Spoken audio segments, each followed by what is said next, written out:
Hey, I'm excited to show you around a new Ycode feature called Localization. In this video, we'll learn to adjust your website's default locale. We'll also add a second locale and translate text manually and using auto-translate.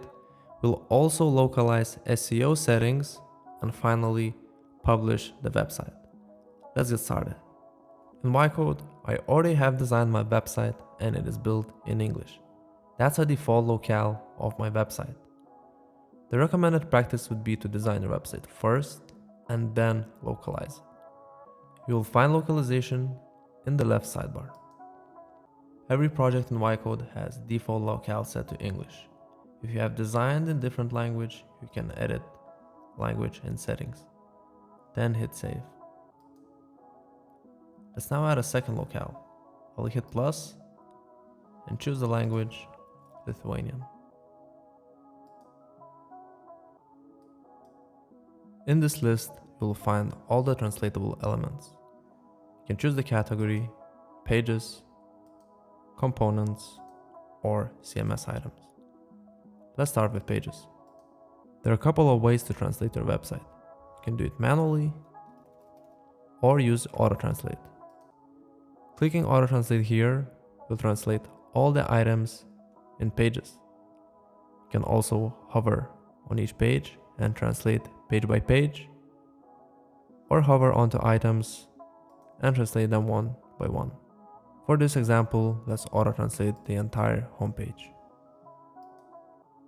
Auto-translate might take a bit longer if you have many items on your page.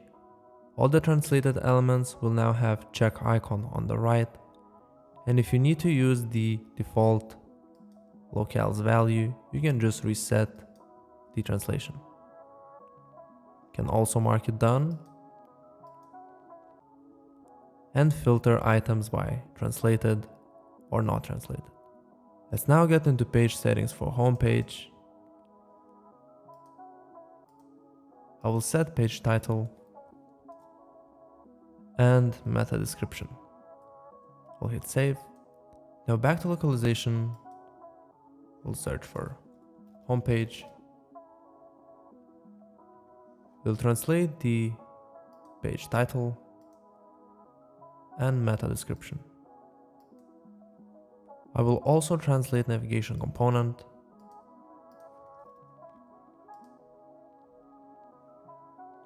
Using auto-translate.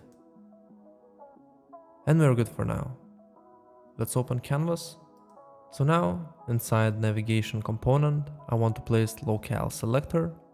I'll go into editing component. We'll add an element and choose locales.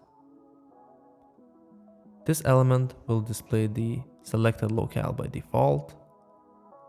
You can also add different icons if needed and adjust its design properties.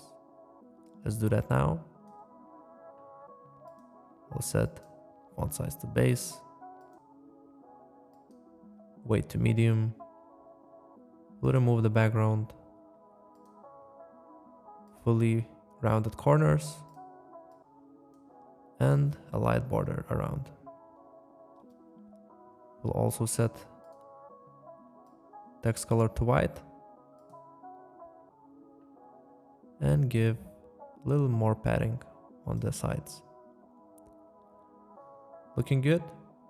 We can also go into settings for this element. Can always use shorter title if needed. When you're done, let's hit done editing and preview our project.